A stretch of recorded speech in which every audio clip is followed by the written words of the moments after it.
recorded live at 4ZZZ Studios, Meanjin, Brisbane on 102.1 FM. And broadcast across Australia on the Community Radio Network. You're listening to Zed Games. Zed Games brings you the best in gaming news, reviews, community and culture. Want to reach out? Share your hot take? Or do you just want to share your favourite game? Find us on socials at Zed Games AU.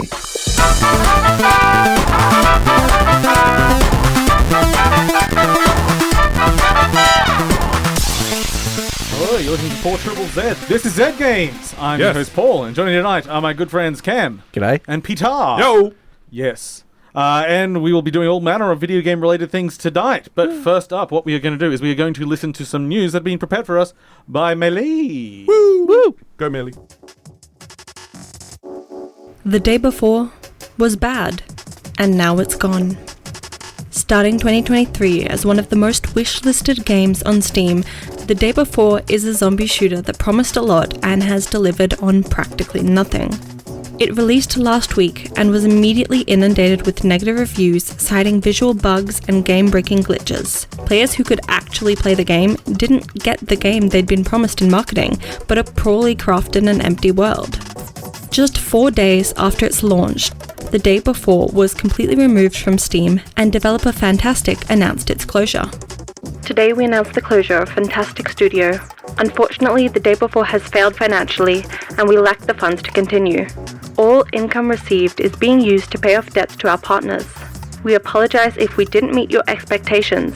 We did everything within our power, but unfortunately, we miscalculated our capabilities. Creating games is an incredibly challenging endeavor. If it seems like a good response on their part, consider this seems to be the end of their accountability. They later reply to some well-earned criticism with, "This was our first big experience. Shit happens." Which is less good. If you are one of the unlucky people who bought the game, Fantastic have said that they're working with Steam to provide refunds for any player who wants one. So, get on that. Multiplayer isn't coming to Starfield anytime soon. The team behind Skyrim Together, a popular multiplayer mod for Skyrim, has announced that they will not be completing the multiplayer mod for Starfield because the game is f***ing trash. In a post to Skyrim Together's Discord server, one of the developers said, "The game is boring, bland, and the main draw of Bethesda games, exploration in a lively and handcrafted world, was completely gone. I'm not going to put my heart and soul into a mod for a game as mediocre as this." There are plenty of Starfield fans out there though, and this is disappointing news if you are looking forward to traveling the stars with your friends, but there is some hope. Since they had begun work on the project, already porting about 70% of the code, the team is releasing what they've currently done in case anyone wants to finish the mod themselves. Only time will tell if that person is out there. E3, aka the Electronic Entertainment Expo, is dead. For real this time, actually, finally, this is the one. It's gone. It's for real this time. Following the disruption caused by the COVID-19 pandemic in 2020, more and more game publishers opt to manage their presentations independently, and so E3 has struggled to reclaim its former glory. Now, after years of evident decline, E3 officially closes its doors, marking the end of an era. A statement on the official website simply reads, "After more than 2 decades of E3, each one bigger than the last, the time has come to say goodbye. Thanks for the memories." In case you are living under a rock and somehow missed it, Baldur's Gate 3 has dominated this year's Game Awards. It won the Player's Voice Award and 5 of its 8 direct nominations. That being Best Performance, Best Community Support, Best RPG, Best Multiplayer, and of course Game of the Year.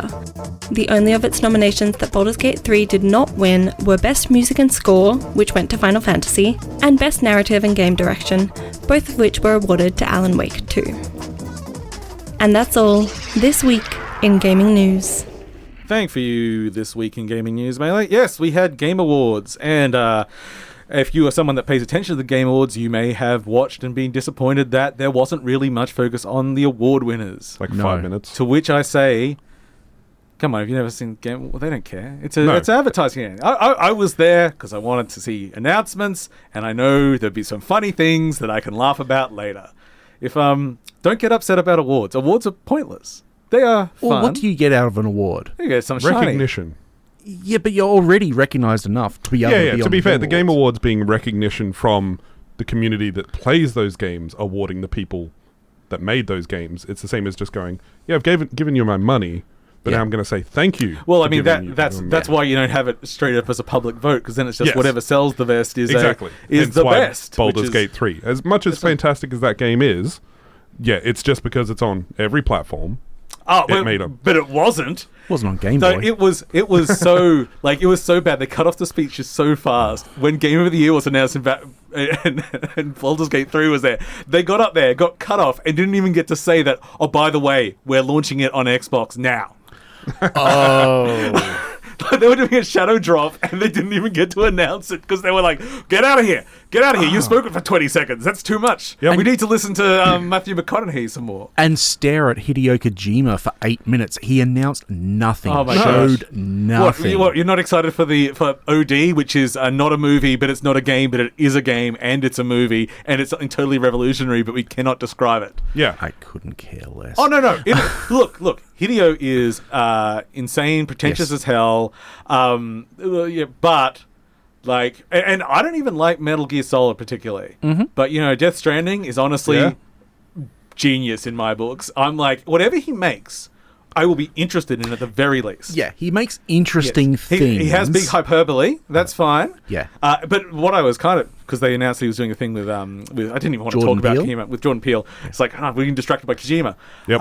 But I'm like, maybe he can teach him editing. Because imagine the power Kojima could wield with an editor. Wait, there's a cut button? What? I mean, his trailers are amazing. If you could just keep that pace for the actual games, it would be don't need to put fantastic. credits coming up every 3 minutes. Yes, yeah. But a bunch of other stuff was actually announced, which That it was. That's the value of the game. As far as awards generally go, like the point of awards is for recognition. Yes. So if you love something, give it your own awards. Go do it. I literally do that on several of my programs and stuff. We like give awards, and our whole point is we want to celebrate the things. There's no value in the Game Awards. It's a big advertising conglomerate, and that's the only reason it can be big, because of that. It's the only reason it gets made at all. Exactly. If it wasn't, it wouldn't be made. And if it was that, it would just be smaller. And would people fly over there? Probably not. No. I do the Australian Game Awards. You get a pack of Tim Tams. What? Oh, look. The Australian Game Awards has all of its own internal politics one pack of and Tim everything Tams as well. for everyone. Okay, like you get a certain amount of Tim Tams. Yes. Oh, well, we got one of those everlasting ones, don't we? Anyway, moving on. We get that we do. We're going to rush through a few things. So new Monster Hunter was announced at the end. We had Kojima. They announced not Shadow Drop it on the night, but they announced the new God of War Ragnarok DLC, which is a whole new game mode. Which Valhalla. Yeah, came out a couple of days afterwards. It's apparently a roguelike. Yeah. Okay. Yeah. I'm interested. Arcane's new game is Marvel's Blade, which I didn't really care at all. I was like, it's still a few years away, and I'm sure it'll come out when the movie does. I'd probably beat the movie at this rate. Yeah. But it was huge online. Huge amount of talk about it. I'm like, oh, okay, I'm really out of touch. Well, we already knew that. Yeah. People want more R18 Marvel stuff. Sega did a big drop. I knew Cam would be excited about this. They said, oh, look, we're not just sitting on our nostalgia for one game or two games or even three. We're releasing 5 reimaginations of 5 classic games. I want to buy games I already own again, and I'm not even kidding. Have you met Nintendo? Oh, absolutely, I've met Nintendo. Considering how really good Streets of Rage 4 was, genuinely a fantastic addition to the lineup. Heck yeah. Sign me up for another one. So the 5 games were Jet Set Radio, coming back, Shinobi, Golden Axe, Streets of Rage, and of course, Crazy Taxi! Yeah. No, that's a good collection of games. I did a Sad Dad version of what's the actual song for All I Want. Oh yeah, All I Want. All I want. Yes. Like a sad acoustic version. Yeah, Sad Dad. Yeah, I love Sad Dad. So that's all coming. A bunch of other stuff. The new game from Hello Games is coming. We're using everything they've learned from No Man's Sky. Nice. So it's more fantasy based and on a single planet, but they're trying to make it, other planets actually make sense. They're going for density rather than... Yeah, well, it's still huge. I mean, the planet is huge to render. But, actually having different biomes and, a river that makes sense and things like that, which is, sort of the next step in that kind of generation. So hopefully good.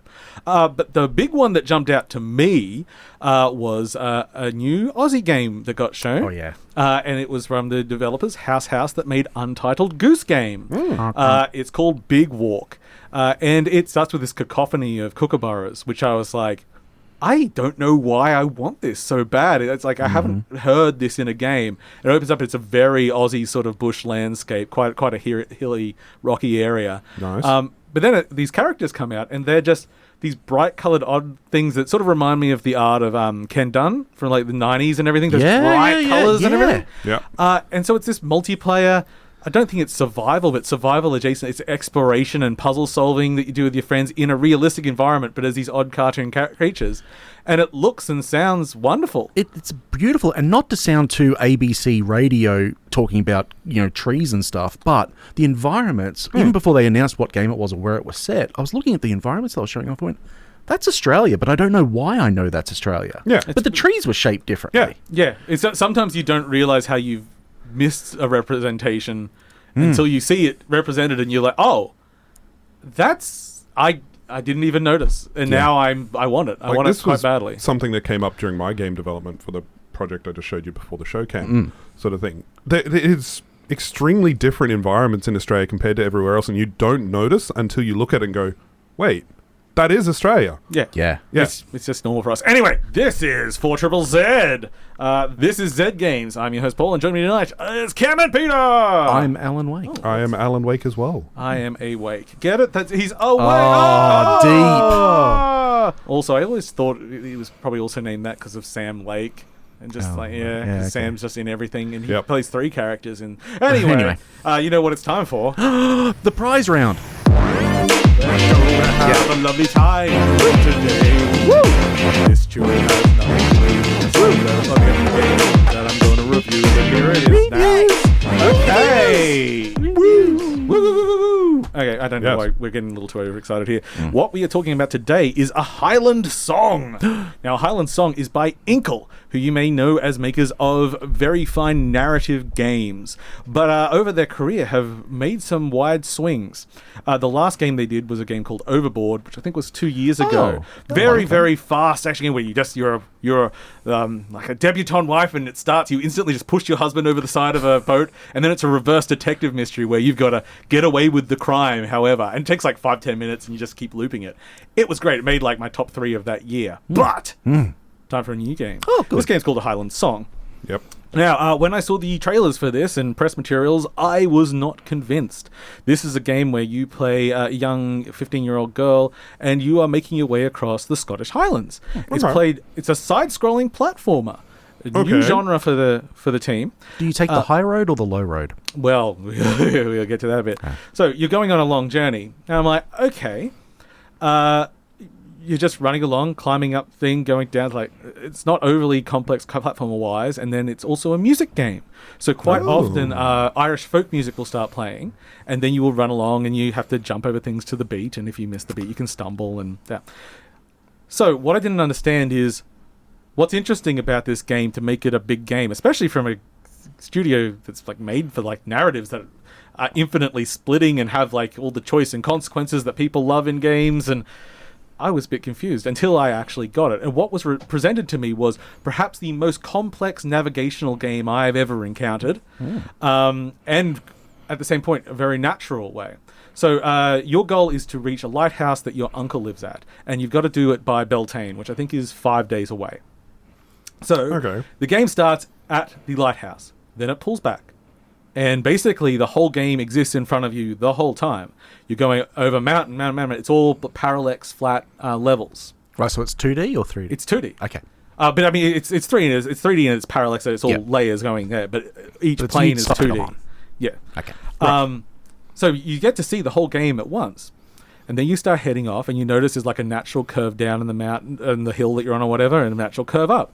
And as you pass it, if you're pushing up or down as you're walking, you'll naturally move between those planes. It's a little bit like Little Big Planet, the way that you move between in and out. But what this does, it also is like actual mountaineering or anything. If you can't sort of see a wide picture of where you're going, you might be going somewhere completely pointless and different. And so you generally will try to navigate towards all the peaks. And from the peaks, you can get a good look out, see where might be a thing. You have map pieces you might discover around the place, and they'll be hand drawn. So you're like, okay, so I've got to find, like, there's like an old shack and a tree here, and if I can see that from here, they've marked it. Oh, there's a secret path there, and you can mark it and go check it. And you keep building up a way and you work through. And it's, as I say, quite complex. And often I'd find myself, I'd run into sort of a corner and like, okay, I wanted to get to that hill, but I can't get from here now, which is kind of how I navigate in the wilderness in real life if you don't have any overall plan. So that's all going through. I go through my first playthrough and I start encountering, without getting too specific, mythical creatures. Things are from Scottish folklore in the mountains. And I can't necessarily do a lot with them. I'm like, okay, I'm touching on that story. Often when you get to areas, you'll get a bit of voiceover from your uncle explaining a bit of either the lore of the area or just the straight up history of it. And you're moving through, but you are completely crafting your own path.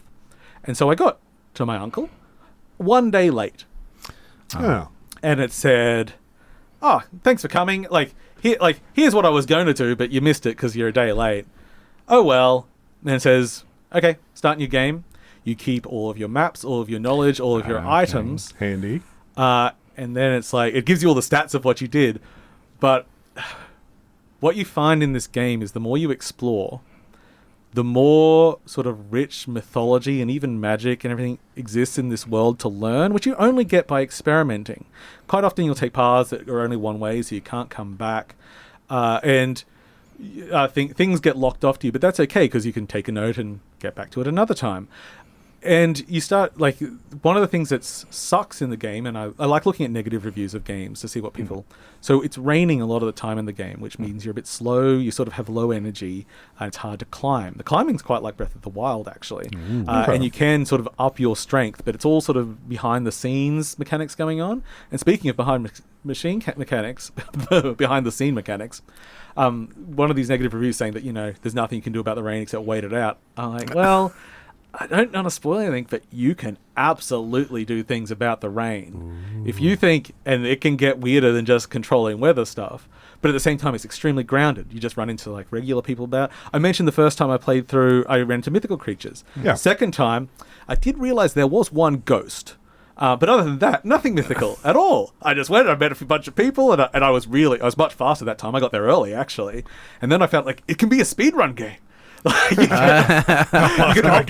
optimize your path and everything, and the music integration's quite interesting because it's really about these modes where you're in open fields and you're just running along, and it lets you move way faster than normal, and it's about sort of an elation. It's not really about a complex music game. And after my first playthrough, I actually turned down the complexity of it, because even at its most complex, it's 2 buttons, but because it's just a slightly different green is the other button, sometimes I messed it up and it annoyed me. And that felt fine because I was feeling more confident on the mountains anyway. So I'm like, screw it, I don't need the 2 buttons. It doesn't add anything for me. So yeah, it's not about, complex charts or anything. It's sort of about more being in the moment. And especially when you're first hearing songs and maybe not quite getting the rhythm, stumbling and falling over and sort of wrecking your elation is kind of a good point too. It's sort of all of the systems in it work together to create this really rich tapestry of history and lore and personal story, and as a really natural exploration, which I did not expect that this would be basically a game about mapping and looking and trying to find choke points and working out where. Now I know what half the mountains are called. I mean, I do love a good bit of cartography. Yes. The only downside being such a complex game, I did have a few little bugs where it said where I really couldn't move and I had to just save, literally couldn't move. I was stuck in a mountain. But it has a really robust autosave system where it not only tells you how long ago, it puts at least 5 autosaves back, and it will do it at major events, and it will say what that event was. So it's 30 seconds ago you discovered a mountain, 5 minutes ago you went through a tunnel. There's just so you can, if you've made a mistake, or you are the kind of person that just wants to go explore a different path, that option is there for you as well. It has a few accessibility options for people that can't do taps or anything if they're but it's an incredibly solid package. It's come really late in the year, so I don't know where I can chuck it up with recency bias or anything when I finally do Game of the Years. But it's Inkle is a studio that they started with 80 Days, which was just a phone-based choice selected thing, and they've done quite a few different things now, and they're always solid, and they've always got this really complex background to everything, but they keep it accessible, and it's a beautiful game. So awesome. I guess that means... How long would you say... I'm doing my outro. I'd say it's. I think it's about 3 to 4 hours to go play through. Good. Depending on how you play, you can make that. I actually sort of realized that if I want to explore the world, whilst there's a time that you're trying to get there's no time limit. You could probably spend a year in the wilderness exploring every nook and cranny of that place, and the game would not give two hoots. That's awesome. Yeah, maybe you get there and your uncle's died of old age. I don't know. Maybe. That could be an honestly, option. they probably do have some sort of Easter egg like that. Somehow you took 6 years. You've stood in this spot for 6.5 years. Weird. You know what I was thinking the other day? What were you thinking? I was wondering what Tobi thinks about some games. Oh, that would be interesting. Yeah. So that is always a good thought to have. I'm just walking down the street and it just occurred to me, Yeah. what's up with Tobi lately? What is up with Tobi? Well, Tobi has provided us for a review, which I'm going to push the play button on now. Oh, cool.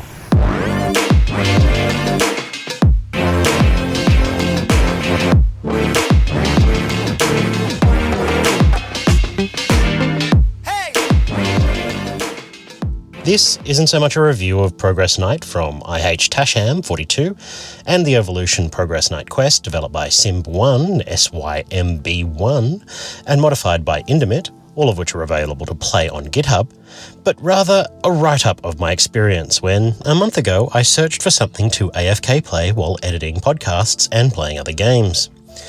I was looking for something to put in the background and play in the corner of my screen, and on ScreenRant.com I found it, lurking under the title 10 Best Idle Games on PC, Ranked. It was everything I was looking for. Simple visuals, nothing but text, moving bars and buttons, nothing too flashy to take my attention from other things, no sound, no distraction, just simplicity. It was perfect. So I Google searched Progress Night and found it in GitHub. Not even a program, just something running in a browser. So I tucked it into the far left of my left monitor, out of my direct eyesight, and started playing. The window taking up no more than 1/8 of my side screen, and there it lurked, waiting for my eye to catch it. Progress Night in its simplest form is an idle game with the hook that you're living the life of a peasant and climbing the ranks of society. You start homeless, able to hire a book for 10 copper a day or a tent for 15, all while you beg for change on a street corner owning 10 copper a day. Each of these gain you bonuses to help you skill up in life, be it the concentration to learn skills faster, the strength to help to increase certain jobs' incomes, the ability to be more productive and gain job experience faster, or even the ability to meditate to increase your happiness and multiply your life experience bonuses. However, choose wisely, as you can only do one thing at a time, and there is only so many days in a year, and only so many years in a life. So as you gain more money, you can get a shack, small house, some dumbbells, even a personal squire as you balance all of these with your earnings. As you age from youth, the game starts you at about 14 years of age, to adulthood you stumble upon an amulet on your 25th birthday, the Groundhog Day token of the game's loop. At 45 it shivers and changes, gaining a symbol that is never described. And just before you rest your head on your deathbed at 70, a living eye emerges from the centre. Do you dare touch it? If you do, each level you earned in skills and jobs gains you multipliers to aid in the speed of leveling of the same. And that's kind of it. Except, well, for the change in form it gains at 200 years, and again at a millennia. And then I blinked. Now the game took up half the screen on my second monitor. Now I'm jumping between strength, battle tactics and mana control, something you gain through excelling in meditation and concentration. It doesn't seem to do anything yet, but it hints of the possibility that maybe you could be the Merlin of this story. And then I blinked again, and weeks have passed, and after finding the Discord link in the settings, I went looking for spoilers as progress had slowed down. Not only have I realised that I'm starting to become the villain through my need to extend my life through magical means, but once I hit 200 years of age, I may have started to invest in evil.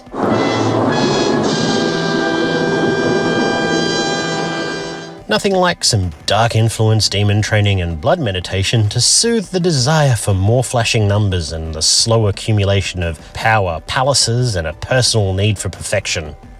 So I went searching as I wanted to know if I was nearing the end of the game, but instead I found the game's most recent successor, Progress Night Quest. Suddenly, instead of training one thing at a time, I trained everything. So much progression so quickly. I outpace my previous evolution in mere hours. My mind sparkles as endorphins flood the synapses. Family duty fades to mere nuisances. Other games and responsibilities become the background tasks of watching the life of this unnamed character trapped in a time loop of progression. The soul crushed from me, eyes dry and sore. I blinked again. More weeks have passed, and the game dominates my second monitor. The computer left on overnight to grind the millennia of life needed to progress, but not before I lie exhausted in my chair, mind blank in the faint blue glow emanating from the flashing bars moving across my screen. The browser window, the only open program on my desktop. House guests visit, family sick, yet I still am drawn to the screen and its pulsing, beating litany of indicator bars. I'm now a chronomancer before the age of 15, the evil now coursing through my veins, my research completely focused on the all-seeing eye, but yet something else drives me further. My reach for the void, its servitude and compounding evil gain driving my focus as the clock ticks forever closer to midnight. My eyes dry and itchy, my tongue desperately trying to convince the last remaining neurons in my brain that I need a drink. And the last feeble attempt of my consciousness frantically urging me to bed and the sleep I so desperately need, but my back curls and my head inches closer to the flashing lights. And maybe if I wait a little longer, I'll hit the millennium-lived years marker, and once again, I can reach into the void.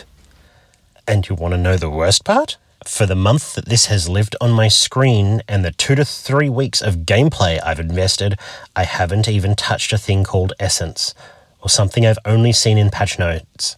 Transcendence.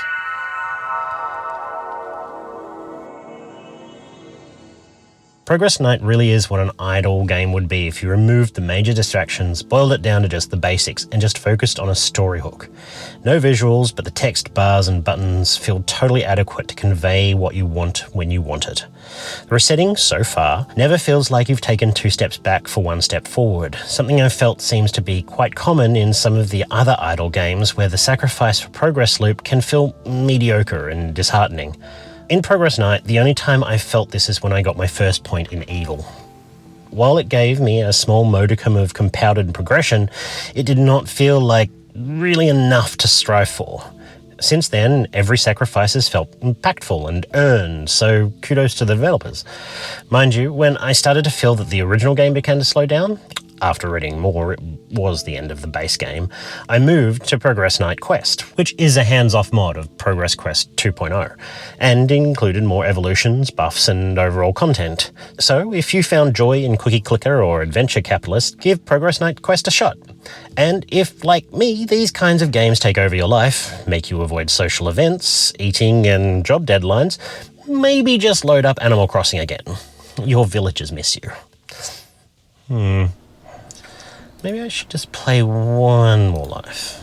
I swear I'll go to bed after the next... I'll definitely go to bed after I hit the next milestone. Right?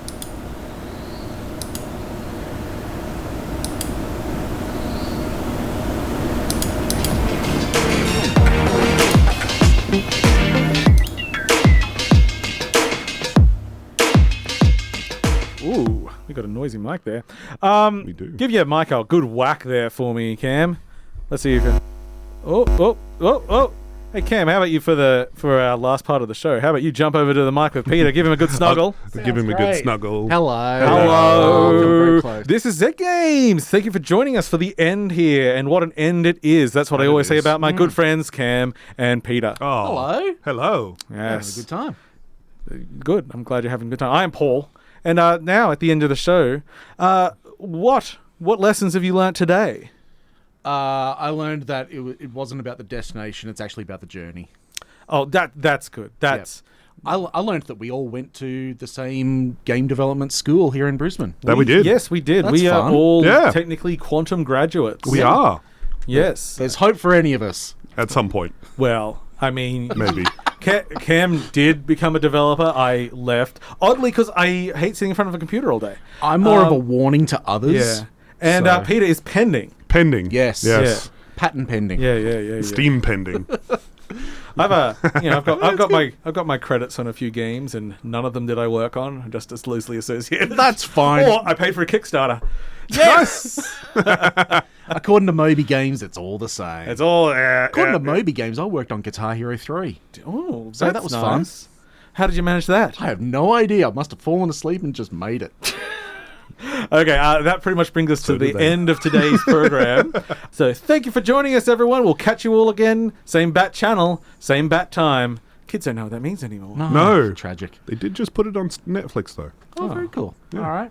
Bye. Love you. Bye. Thanks for listening to Zed Games. If you'd like to listen to more, you can find us on the Community Radio Plus app. Or find us on socials at Zed Games AU. See you next time.